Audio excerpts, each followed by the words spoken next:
Hey guys, welcome back to the Lawrenceville Bicentennial Podcast. It's the podcast where we talk to the people that know the city best. I'm your host, Nate McGill from Gwinnett Magazine, and today on the podcast, we are talking about policing in Lawrenceville.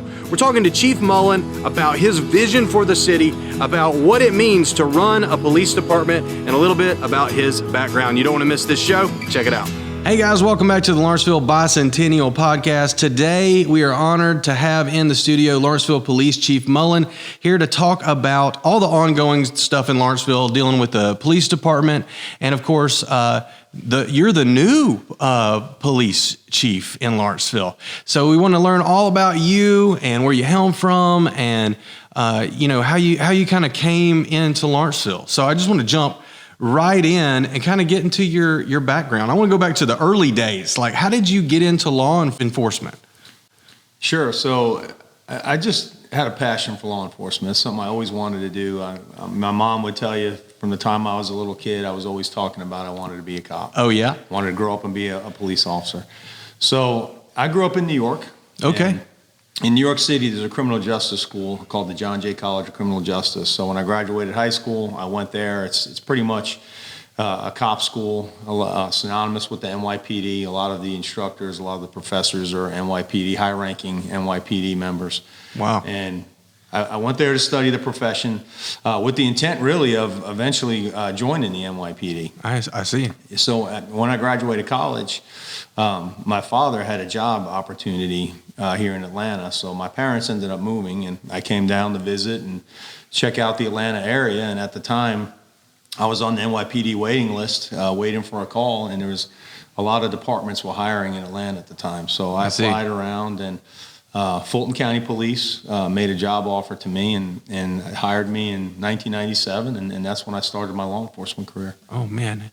And so how old were you then? So I was 22 years old at that time. 22 years old in the city of Atlanta, 97, right after the Olympics. Yes, sir. Right. I mean, the city had just went through an enormous amount of growth with the Olympics and just everything that happened. Also, the spotlight of the country, was on us. So what was that like in your early days of just being in the city? I mean, it's not New York, but, So it was a great experience for me. I started out with Fulton County working evening shift my first year, and then I transferred to night shift. So I spent a lot of time working midnights where all the action is, of course.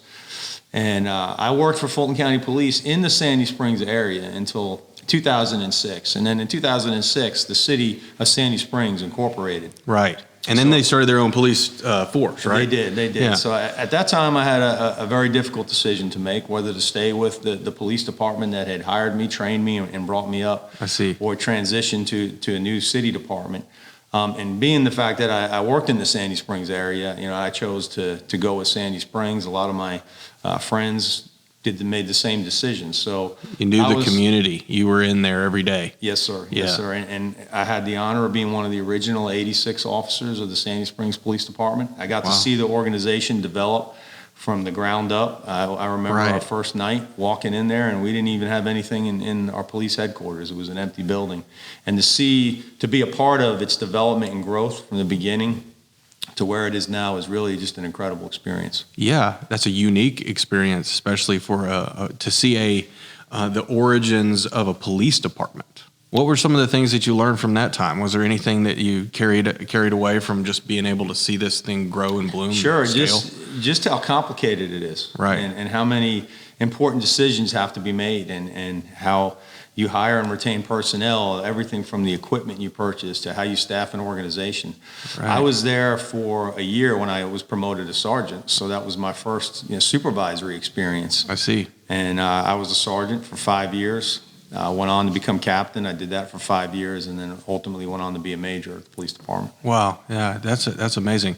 It's crazy to think about, but I think the tremendous growth of just the metro Atlanta area. You get to see kind of the early foundations, kind of the complete opposite from New York City, where you have these dreams and think about NYPD is probably the most famous police force in the United States. I think everybody's heard of the NYPD. Sure. party.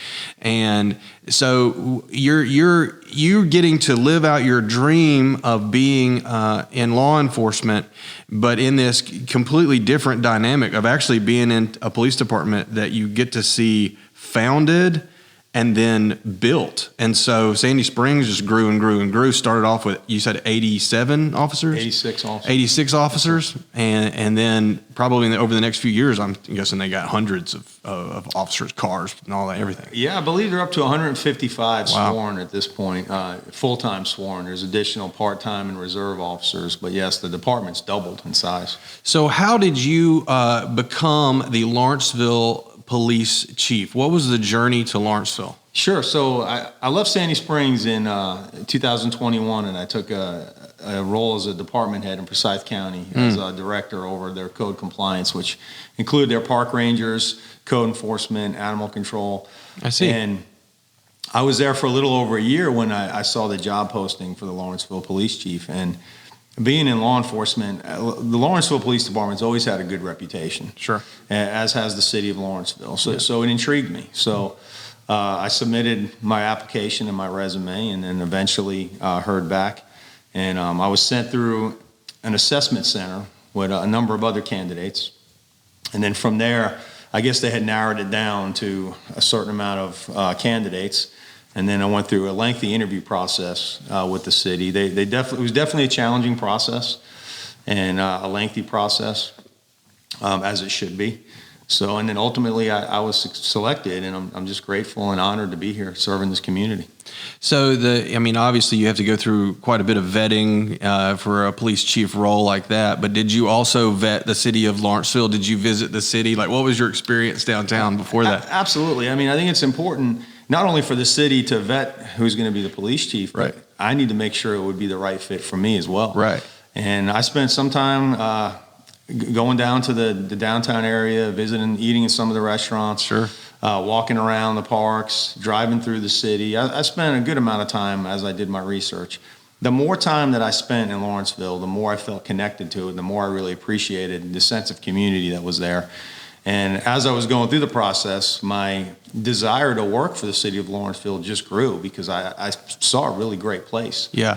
And it was really intriguing to me. Yeah. It's been growing. It's been changing. We talk about it a lot on this podcast, just how much growth and how short of time and how rare that really is for a city that's been around for 200 years, but then in the last 20 years has just kind of exploded in as far as growth goes.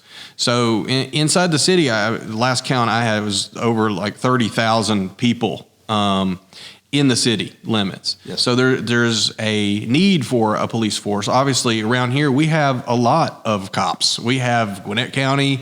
We have every municipality seems to have, well, most of them have, a police force there. Lawrenceville's main role, how do you see the department and how do you see its role both in the city and in greater Gwinnett? How do you guys work together for people who maybe just don't know? Sure. So Lawrenceville is actually the county seat. So there's a lot of services that are provided inside the city of Lawrenceville. The sheriff's department is inside the city of Lawrenceville. Oh, that's right. Yeah. The courts, other government services. So I see ourselves as partners with those organizations. And we partner with the police department, sheriff's department, the other cities, Georgia State Patrol. I mean, we love to collaborate and work with other agencies. The chiefs meet routinely. We have the Georgia Chiefs Association, and we have the Gwinnett County Police Chiefs Association. So we meet monthly, and we're always sharing ideas and having conversations on how to work together to best serve the community. Yeah, absolutely. Now, more recently, I've seen a post shared around some pretty incredible action inside the city square. I think even Chuck shared it from his post of I think maybe there was a high-speed chase happening through the downtown area. Was Gwinnett actually pursuing, and then a Lawrenceville police officer was in. We saw this collision. It was all over online. I mean, something I never thought I'd see in the square of Lawrenceville happened on TV. But I mean, this is not your small town community anymore. This is citizens to protect. There is crime to deal with, but there's also the citizenry there who needs to have a positive relationship with the police. So how do you see your role as chief and kind of dealing with that dynamic and dealing with just all the day-to-day of what you have for Lawrenceville? Sure. So, number one, we need to partner and engage our community. You know, we're never going to be successful as a police department if we don't work with our community, if we don't understand the needs of our community, and if we don't share ideas. Right. So that's one of my big goals, is to engage the community, come up with different programs, different ways to engage the community, different ways to involve them in the police department. And just to be a part of the community, because we are a part of the community. We're a huge part of the community. Huge part. And we represent the community. And ultimately, our goal is to build a safer Lawrenceville.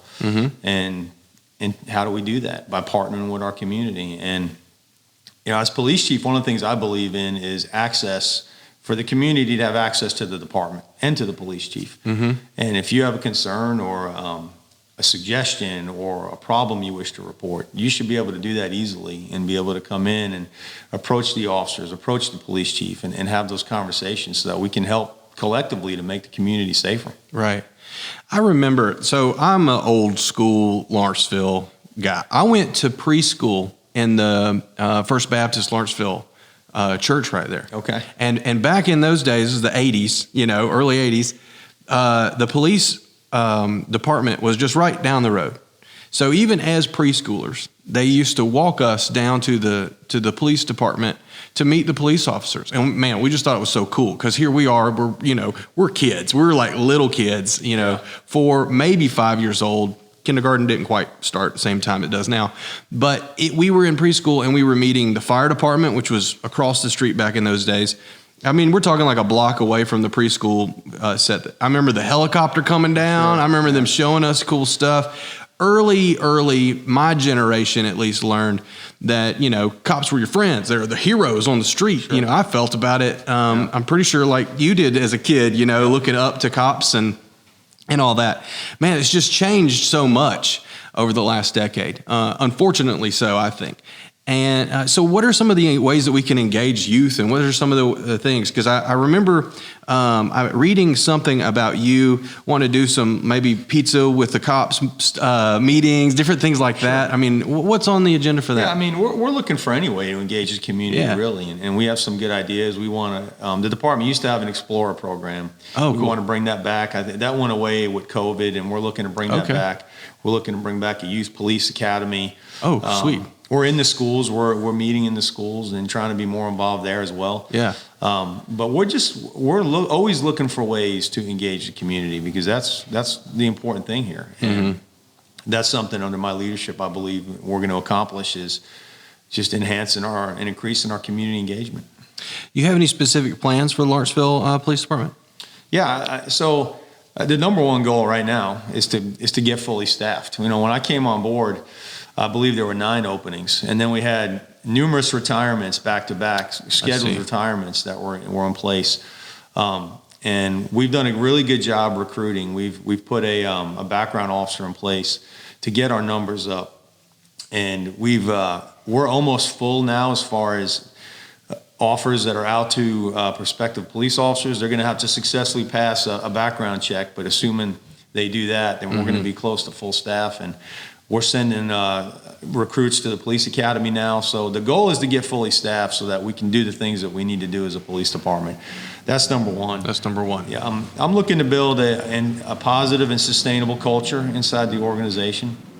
Huge part of that is employee development. I'm very big on employee development and investing in the employees. I believe that the greatest recruitment tool or retention tool is having an employee that feels valued and wants to stay in the organization they're at, rather than trying to go find that somewhere else. Yeah. So I believe that we need to really invest in our staff and give them educational opportunities and advanced training opportunities. And then we need to look at implementing a strategic plan for the department. Where do we want the organization to go? Where do we want it to be 5 years down the road? So we're going to start working on developing a plan, and that's going to be with input from the employees. Ultimately, it's their organization, and we need their input to help us build this plan. So we have a roadmap where we want to take the police department. Okay, that's great. So what do you see as the most important aspect of being a police chief? I see it as taking care of your employees. The men and women that do this job, they take great personal risk to do this job every day. They leave their families every day, not knowing if they're going to go home. It's a dangerous job. The level of danger has increased over time. The level of public scrutiny has never been higher. So it's hard. It has a lot of challenges. Sure. These officers need to be respected for what they do every day. And yes. I think it's important that we recognize them and support them, give them opportunities, listen to them. I think that's my number one role is to take care of the employees. And, doing that, again, with engaging the community as well. I see. Bringing the community in so they can see these officers are great people. So often the media, they may portray them officers in a negative light, but by and large, the overwhelming majority of police officers are great people. Yeah, absolutely. And it's not just the police officers; it's the civilians we have working in our organization that support us. It's truly a noble profession, and I think we need to value and respect them. Yeah, absolutely. Yeah, I totally agree. So you've been here now for 5-6 months, maybe tell us some about the success stories that you've seen in that time of what you've been able to see. Sure. So the first 90 days for me was really getting to know the organization, getting to know the community, reviewing policies, procedures. One of the things I did is I implemented roundtable discussions throughout the organization. So I had the opportunity to sit down and meet with everybody in the police department and listen to their ideas, listen to their concerns, hear the things that as an organization that we're doing right, things that we can improve on, equipment we may need. So we did that. I promoted one captain internally. I hired a captain externally who's now our public information officer. So I felt like that helped us get the organization in the right direction. I mentioned earlier, we implemented a new background and recruitment position to get our numbers back up, and we've done that. We went from having a huge deficit in officers to now we're almost fully staffed, and we're actually building a waiting list. Wow. We did a department reorganization. I mean, one of the things I noticed when looking at the department was some of the spans of control needed to be adjusted. I saw where one captain had multiple lieutenants reporting to him, and another captain only had one. So we worked on reorganizing the department, splitting up the duties, mainstreaming things to make things flow easier. Community meetings. We've increased the amount of community meetings we participated in. We've attended dozens of meetings. We've implemented a department newsletter just to keep the communication flow going inside the organization.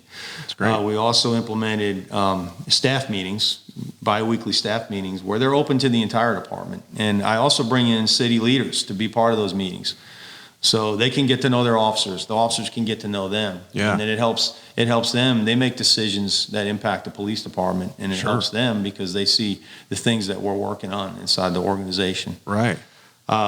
We've worked on enhancing employee recognition inside the department. And then we've also increased our social media presence, which is something that's important so we can reach, everybody in the community. We've really stepped up our game when it comes to our social media platforms. Right. Hey, that's awesome. I mean, it sounds like, you're talking like a company CEO pretty much. I mean, it's a definitely when you look at organizations, especially those that maybe go through a turnaround or something like that, leadership is where you have to focus and you have to make the most changes. And it seems like it's just been a top-down checklist to organization to make sure that everything's healthy. It's so I hear that a lot when I'm talking to business owners or CEOs, and it makes complete sense that you would hear that from a police chief, but I think you might be the first police chief that I've actually talked to. So, so I am also learning, what the role of the police chief is, because, as a comic book nerd and a movie guy, I'm always thinking the chief's a guy in the office yelling at the detectives, and I think just the understanding from the community is probably that of pop culture, or like you said earlier, the media. And so it's great to have a conversation like this where we kind of just understand, like, look, this is an organization built to serve and protect this community, and with just the stratification of the whole organization, each level, each role, each rank having a different role in doing that same job. So it's just kind of great to hear your perspective. And for me coming into this organization, I didn't know anybody inside the police department, and I've gotten to know everybody, and it's a great organization. We have such great officers working there. Every day I see the work they're doing, and I'm impressed more and more every day. Yeah. And that's how I know there's no limit to what we can do as a department. And right. I think we're really going to do great things in due time. I mean, we're already doing great things, but I think we're just going to build upon all that. Sure. It really comes down to the people. It's all about them and the work they're doing every day. Yeah, that's awesome. So what other initiatives do you have going on right now? So we have our Citizens Police Academy, which is a great program because it gives the citizens an opportunity to get an in-depth look inside the police department. Mm-hmm. And again, to get an opportunity to know our officers, and our officers to get to know and engage the community. We are looking to expand that. We currently do 1 class a year. We want to increase that to 2 classes a year. And we also want to implement a Hispanic Citizens Police Academy. Sure, yeah. So that's in the works. But where we want to take it is we want to have a Citizens on Patrol program where our citizens can go out as ambassadors for the department and help us in the field, do check out-of-town house checks, help us at accident scenes, direct traffic. Oh, I see. Help us at the many community events that we have in the city, directing traffic, directing pedestrians, just being a resource for the police department. I'll give you an example. You could have a tree down blocking a roadway, and they could come out in a car with yellow lights and direct traffic, and that frees up the officer to go deal with more serious issues. Yeah, absolutely. Until somebody can come remove the tree. So yeah. It's a great resource for the department, and it's a great way for us to partner with the community. Yeah. So those are some of the things we're looking to do and That's bring great. forward. I'm sure there's a lot of guys, men and women out there that would just love the opportunity to do that. I mean, thinking of events or directing traffic or anything like that. You really got to talk to the large churches around here because they've got some great parking lot guys. They know how to direct traffic. They are very skilled at that. Yes, indeed. All right. Well, that's pretty awesome. So you guys are also, you're always advancing in technology. You've also got some great programs in place for dealing with mental health in our community. We've talked about that on the podcast before, but continuing those initiatives is a part of the plan for things, I would assume. Absolutely. I mean, that's a really important program for us. It's been very successful. Mm-hmm. We've helped a lot of people. Yeah. And we want to expand that. We're ultimately looking to implement a housing center, which is going to be some transitional housing, a program for up to 90 days to help people get back on their feet when they need it. That's awesome. So there's a lot of work being done on that.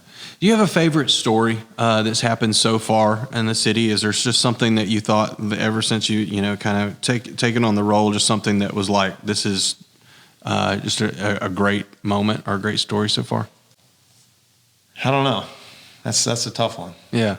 Well, it's great question. Absolutely great question. You stumped me on that one. I mean, there's just so many. The incident coming to the square. We had an officer that he hit a suspect vehicle. Well, the suspect vehicle crossed over and hit him head on. Right. Because the Georgia State Patrol had pitted him, and basically out of fear that it was going to go into the square area where there's a lot of foot traffic, a lot of pedestrian activity, a lot of vehicular traffic. A very dangerous situation for this stolen vehicle to enter into the square. Right. So they made the decision to pit the vehicle, and it hit our officer head on. And he immediately went into action, escaping the vehicle, and he had a recruit sitting next to him. First day on the job. Yeah. That's wild. Helped him get out, and the recruit was injured, and he escorted the recruit to safety. Found some citizens that immediately came out to help and asked them to keep an eye on him. And then he immediately went back and engaged the suspect vehicle with the other officers. Just a true testament to taking care of others and staying in the fight. When when things are very dangerous and have the potential to escalate. Well, they go from 0 to 100 real quick. Yeah, I mean, it's like they were out cruising on a, I guess a ride along for an early recruit. Hey, this is what it's like, and then the next thing you know, bam, you're in a high speed, a very dangerous situation. Yeah, he made us all proud, and those are the things we see, examples like that from all of our officers. Really putting himself in between, like you said, like you watch these clips online and you get the sensational part of it because you're like, oh, it's an accident. Wait, this is my city. This is my city. So if you really have to break down what's actually happening in that moment of like, this is a defensive move happening to protect all the people in the square. I mean, we got sidewalks full of restaurants. We got people everywhere. I mean, you're talking about a couple seconds different reaction, and this is a nightmare situation for families and people. I mean, it's wild. That's what you guys kind of do. Absolutely. So it is a great example. Yeah, and it could have turned out really bad. Mm-hmm. And I'm just thankful, just grateful beyond belief that those officers are okay. Yeah, absolutely. And they escaped with some bumps and bruises, and thankfully they're here to talk about it. That's right. Very dangerous situation. Man, you guys see so much stuff on a day-to-day basis, I would imagine. I mean, a lot of times when you meet people, it's their worst day ever, right? If you're responding to something, whether it be a car accident or an actual crime. I mean, you guys are dealing with a gambit, and as more and more people are moving into the community, as the community grows, I mean, there's just there's more and more challenges. And so, and you make a good point. I mean, and one of the things I like to tell officers is, when you meet someone doing your job, right, for them, it's not often that citizens encounter the police every day. Mm-hmm. And they're going to remember you forever. Whereas the officer, they do the job so much, a lot of things become routine, mm-hmm. and they may answer an accident call, and then they've moved on to the next call, and a day later they've forgotten about it. Yeah. But when you're dealing with the public, they're going to remember you forever. So I say, how do you want them to remember you? Yeah, that's everybody true. remembers if they've had a bad experience with a police officer, and they remember the good experiences. Yeah, that's true. So I think it's important to leave a positive impression. That's good. That's good. What's your hope for the future? Where do you see taking this into the future as we wrap up?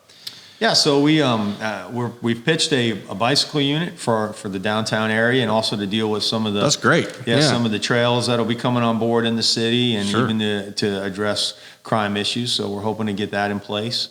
We're hoping to be fully staffed. We're hoping to make some promotions, and just have the organization continue to thrive and partner with our community and see our officers thrive, and just to recognize them for the job they're doing. They do a great job every day. That they do. And it's really just have the organization go in a positive direction. Well, thank you so much for your time today. Appreciate you coming out and letting us get to know you a little bit better. And congratulations.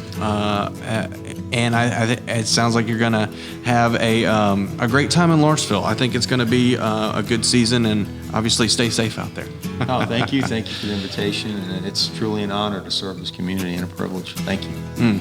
Guys, thanks so much for listening to the Lawrenceville Bicentennial Podcast. You can click subscribe. You can follow the show. Subscribe to the city's YouTube page where this show posts. If you have any questions, comments, anything, you can always reach out. We'd be glad to respond to that. Until next time, you guys have a good one.